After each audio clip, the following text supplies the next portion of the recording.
Hello guys, welcome back. Today, I'm going to be ranking every single NHL team's #1 defensive pair from worst to best. Now, a few days ago, I made a ranking of every NHL team's first line from worst to best, from 31 down to 1, and a lot of you guys wanted me to do something similar, this time though, with the #1 defenseman pairs for every team. So we're going to be looking at every single #1 defensive pair who played the most minutes 5-on-5 this season, and ranking them from number 31 down to number 1. So, out of the #1 NHL defenseman pairs, who do I see as the worst, the best, and everything in between? Watch till the end for all my picks and rankings, and of course, hit that big red subscribe button for more videos just like this one. Now, as I said before, I went through every single NHL team, seeing the defensive pair that played the most minutes 5-on-5 this past season, and then putting them all together to rank them from 31 down to number 1. And we're going to start out with the worst defensive pair, or #1 defensive pair in the NHL.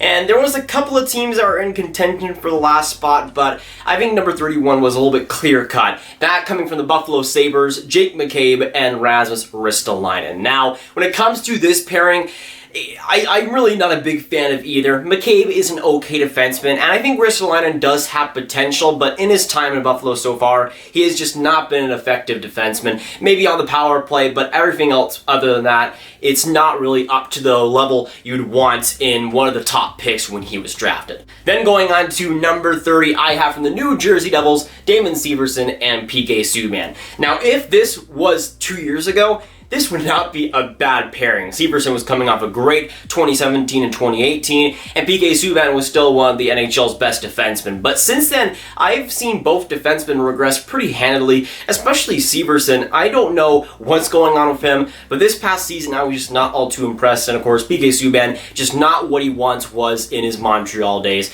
at number 30. Then going on to number 29, I have from the Detroit Red Wings, Patrik Nemeth and Filip Hronek. Now, I'm actually a pretty decent fan of both of these guys. It's just that both of them aren't really all too amazing, so there are other defensemen especially that I do prefer in that area. When it comes to Nemeth, I think he's a decent defensive defenseman who has done a decent job in Detroit. Obviously, doesn't have much to work with, so it's pretty much a losing cause. And then you have Filip Hronek, who's a great offensive guy, put up some great point totals with Detroit. I think his future is bright, especially as a guy that can be a top 4 defenseman for Detroit. Then going on to number 28, I have from the Chicago Blackhawks, Duncan Keith and Adam Boqvist. Now, the problem with this one is that you have Adam Boqvist, who I don't think has quite fully realized his potential, obviously still growing as a rookie. And then you have Duncan Keith, who has regressed pretty handily over the past few seasons. I don't know what handily means. He's regressed quite a bit. And even though I think Keith had a better year than in 2019, it still doesn't hold up compared to some other pairings. But eventually, I think it will be better as Adam Boqvist becomes a great NHL defenseman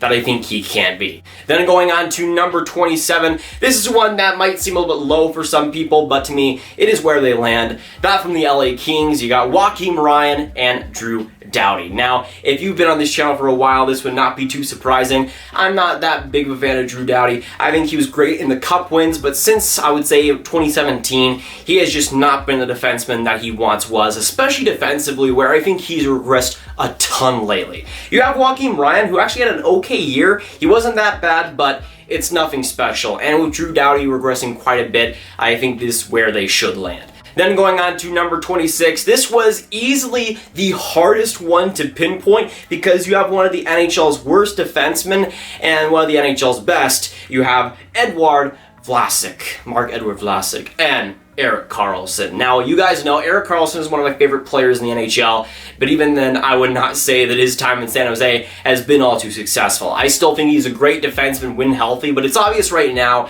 that his health is not 100%. Then you contrast that to Mark-Edward Vlasic, where he has just not been good whatsoever. Since, I would say, that 2017, 2016 years, his defensive play has been one of the biggest regressions we've seen. He has become almost incompetent in that own zone. I'm not sure whether it's age or injuries catching up to him, but man, that guy just cannot play anymore. And sideline with a guy like Erik Karlsson, who was never really known for his defense, it's not exactly the greatest defensive pair if you get what I mean. Then going on to number 25, I have from the Winnipeg Jets, Josh Morrissey and Dylan DeMello. Now, this pair, again, if it were a year ago, it would have been a little bit different, because Josh Morrissey, I think this year, when he did play, it wasn't all too impressive, but Dylan DeMello in his time with Ottawa, and even somewhat with his time in Winnipeg, has been a great defenseman this year. So I don't even know who I prefer at this point, which is kind of crazy to think, with Josh Morrissey, who was a great NHL defenseman for this year, I think. But I think it's just kind of an okay pairing at this point, who, this year at least, has been led by DeMello. Then going on to number 24, I have from the Anaheim Ducks, Hampus Lindholm and Josh Manson. Now, Hampus Lindholm is a guy that didn't have the greatest year, and same thing with Josh Manson. Again, if this were maybe a year ago, they would have been a lot higher, but Josh Manson just had a bad year, and with Hampus Lindholm, he was still decent, but not quite what he was in 2018 or 2019, which definitely was not good for Josh Gibson or the Ducks. Now going on to one of the weirder pairs in this list, from the Ottawa Senators, Thomas Chabot and Ron Hainsey. Now you have Thomas Chabot, who's one of the best young defensemen in the NHL, and Ron Hainsey. So I didn't know really where to put the Ottawa Senators, and I think they're kind of a confusing pair in that way, because I really like what Chabot brings for the Sens. But then you have Ron Hainsey, who was just Ron Hainsey for the Ottawa Senators. He's nothing special, and I think this is pretty much exactly where they should be. Then going on to number 22, I have from the Vegas Golden Knights, Brayden McNabb and Nate Schmidt. Now, this was also a really hard one to place, because I think Nate Schmidt is a solid defenseman, but it's clear he's been overpassed by guys like Shea Theodore. And Brayden McNabb had kind of a rough year too. He was a lot more average than I expected, and that kind of hampered Vegas a little bit. I still think Nate Schmidt is a quality defenseman though, and that's why they are as high up as they are. Then going on to number 21, I have from the Colorado Avalanche, Erik Johnson and Samuel Girard. Now, Erik Johnson is kind of just a fine defenseman in my opinion. Eye test-wise, pretty decent. Samuel Girard, though, has a lot of skills that I don't think have been quite fully realized, especially in the defensive zone, where he's kind of just average at best. But offensively, there is a lot to give there, and I think he will become a great top four guy for Colorado, as guys like Cale Makar and Bowen Byram solidify themselves as top three defensemen. Then going on to number 20, I have from the Edmonton Oilers, you got Darnell Nurse and Ethan Bear. Now, I really do like this pairing. You got Darnell Nurse, who's a quality defensive defenseman, and you got Ethan Bear, who had a really, really underrated rookie season. I really liked what I saw from him, especially down the stretch, and that's a guy that I think has all the potential in the world. Then going on to number 19, I have from the Toronto Maple Leafs, Morgan Rielly and Cody Ceci. And unfortunately, it's not the dream pairing like Marincin or a Ceci, which would have just been magnificent, by the way. But I still think with Toronto, it's okay. Especially this season, it wasn't exactly perfect since Morgan Rielly didn't have the greatest year and Cody Ceci is Cody Ceci. But yeah, it's 100% led by Cody Ceci. He's the real MVP on that line.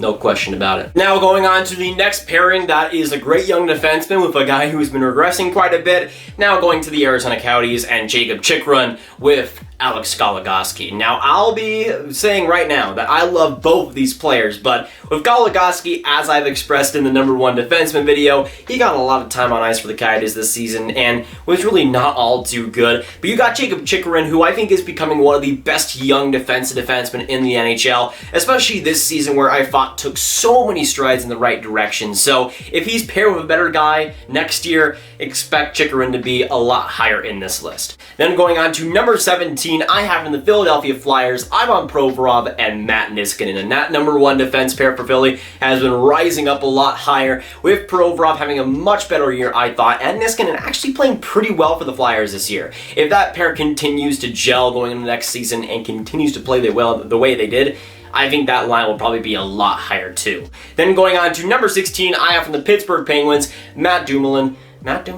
Brian Dumoulin, and Chris Letang. Now, when it comes to this pair, Chris Letang I still think is a great offensive defenseman. Defensively, we can talk about that all we want, and again, he's not all too great in that own end, but I think offensively brings a lot that Pittsburgh just does not have. And then you have Brian Dumoulin, which I think when healthy can be a decent defenseman, nothing too special, but of course Chris Letang does drive that pair. Then going on to number 15, I have from my Dallas Stars, Esa Lindell and and John Klingberg. Now, it's unfortunate because John Klingberg really didn't have the greatest year this year, and even though last year I thought Klingberg was the better defenseman than Miro Heiskanen, that has definitely changed this year. Heiskanen has been a lot better overall than Klingberg has, but then you have Esa Lindell, who's an interesting case. Analytics-wise, he's not all too great. Eye test-wise, I think he was just decent this year, though defensively, again, I think still has some work to be done. But overall, still a pretty great pairing, and the chemistry is definitely there. Then going on to number 14, I have from the New York Islanders,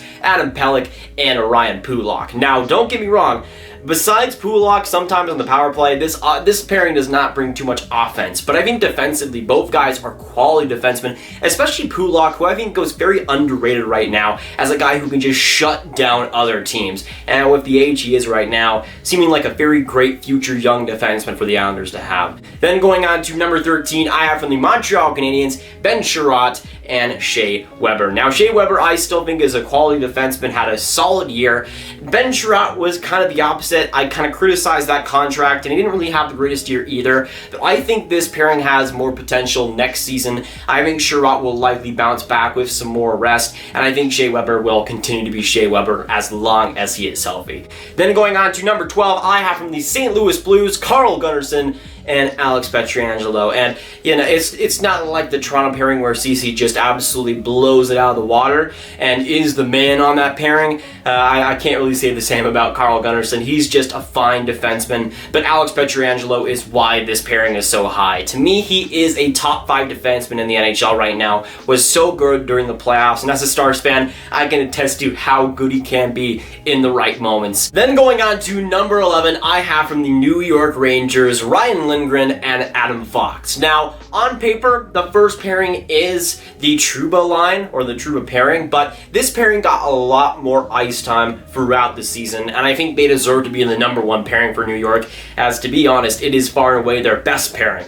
The reason because of that is Adam Fox. Even though I think Ryan Lindgren is decent, analytics-wise is kind of just meh, though eye test is a lot better, I think Adam Fox is what truly drives this pairing. I think so many people underrate him with how good he was. Defensively was an absolute monster, and it wasn't even close defensively for the best defenseman on New York. Adam Fox was 100% that this season. Offensively also was really brilliant, especially as the season went on, was just more and more comfortable, and it was a joy watching him in the offensive zone. Really, I'm just a part of the Adam Fox fan club, so don't mind me. Then going on to our top 10, at number 10, I have the Vancouver Canucks with Quinn Hughes, I almost said Jack Hughes, Quinn Hughes and Chris Tanev. Now, Chris Tanev is a guy that I think has regressed since his prime. He's still an okay NHL defenseman, but just like the New York pair, it's really Quinn Hughes that drives this pairing. He is, in my opinion, the Worthy Calder nominee. I'm just going to say that. The Worthy Calder Trophy winner this season, and a guy who just had a terrific year. I think it's just going to get better and better for the Canucks, and hopefully, maybe, will lead them to a Stanley Cup someday. Then going on to number 9, I have from the Florida Panthers, I would say arguably the most underrated pairing in the NHL right now, that being Mackenzie Weegar and Aaron Ekblad. People don't really realize how good this pairing was, especially for the Florida Panthers, where pretty much every other defenseman was just not good this season. Mackenzie Weegar stepped up in huge ways, and eye test wise was pretty unbelievable. And then you have Aaron Ekblad, who I thought also had a career year, was just great in both zones, and really started to show the flashes of that first overall pick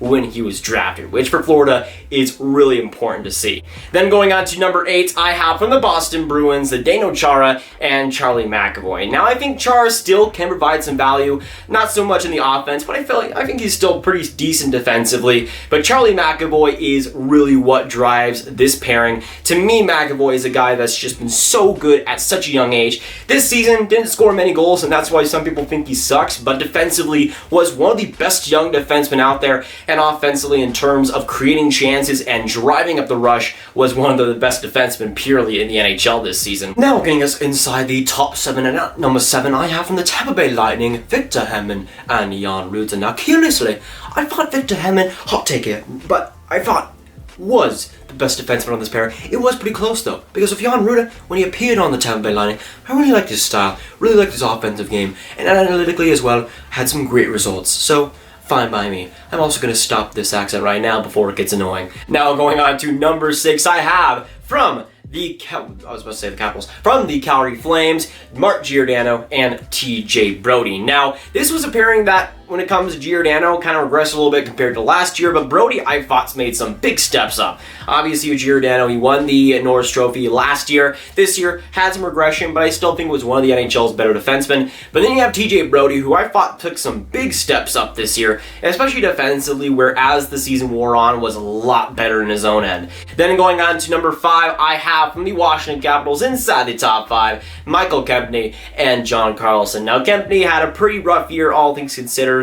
Wasn't all too great. I'm hoping he rebounds, but obviously John Carlson, he had a pretty decent year. I still think Roman Josi should win the Norris Trophy, but John Carlson, great offensive numbers, and it did translate on the ice too. Then going on to number 4, one of the most underrated pairings I think in the NHL today, that being Ryan Suter and Jared Spurgeon from the Minnesota Wild. Now, Suter, I think, is kind of just a good NHL defenseman at this point. I think regressed a little bit defensively, but he's made up for it in better offensive numbers and better offensive impact. So take that how you will. But when it comes to Jared Spurgeon, I think he's turned into one of the NHL's best defensemen. Maybe not a top 10 guy, but a guy who's definitely in the top 20 conversation for me. A guy that just puts so much work in defensively. He is a small guy, but really has a great impact. And offensively too, is definitely great to see for Minnesota. Then going on to number 3, I have from the Columbus Blue Jackets, Zach Werenski and Seth Jones. Now, I think when it comes to this pairing, I don't think either one are top 5 defensemen, but they're both quality guys who have a ton of potential. When it comes to Zach Werenski, obviously more on the offensive side. I think Seth Jones can also be in that on that side of offense and defense. Strong two-way guy. But I think there is more improvement to be made. I'm not sure if they get to the number 1 spot in their careers, but if they continue to get more chemistry, continue to be together, I think that line will be a top 5 with all of the experience they have. Then going on to number 2, I have from the Carolina Hurricanes, Jacob Slavin and Dougie Hamilton. Now, Dougie Hamilton looks to be back for the playoffs, and I'm hoping he's on a pairing with Slavin as well, because that pairing was just magnificent this season. I think Dougie Hamilton is definitely underrated as an amazing offensive defenseman. To me, a top 10 defenseman in the NHL today. And you also got Jacob Slavin, who is arguably also a top 10 defenseman in the NHL today. Slavin provides a lot more of the little things, great defensive play with a lot less penalty minutes, but Dougie Hamilton is a guy that just is no BS on offense, always making the smart play offensively, and on the power play as well is an absolute beast. I just think that line and that pairing brings everything both on offense and defense. And how could that pairing be bested? Well, it features a Norris Trophy winner who will hopefully win the Norris Trophy this season, and I think that definitely helps his cause. That being from the Nashville Predators at number 1, Roman Josi with Ryan Ellis. Now, in my opinion, Roman Josi should win the Norris this year. Had an amazing year both on offense and even on defense. But you also have Ryan Ellis, who definitely is an underrated defenseman, who provides so much offensive skill and so much offensive production, both in getting the passes, making the smart plays, and also just making the smart plays, especially in the neutral zone. I think is an amazing defenseman in that category. But you have Roman Josi, who has already been an elite defenseman, has continued to improve. His offensive game has been great for a long time, but now he's continuing to improve his two-way game, which for the Nashville Predators is one of the main reasons why they're in the playoffs in the first place. But those were my number 1 NHL defenseman pairing rankings. Let me know down in the comments down below what you agree and disagree with, who you think is the worst and the best defenseman number 1 pairings. You know what I'm talking about. Make sure you hit that like button, hit that subscribe button, and hit that notification bell if you haven't already. Comment down below all your thoughts. Share this video with your friends. Get it out there, boys, to anyone you might know. And click on this card as well for any worst to best video I make. I mean, I'm probably going to put one up there, so you might as well click it if you haven't already. I love y'all. Thanks so much for watching, and I'll see you guys next video or stream. Goodbye.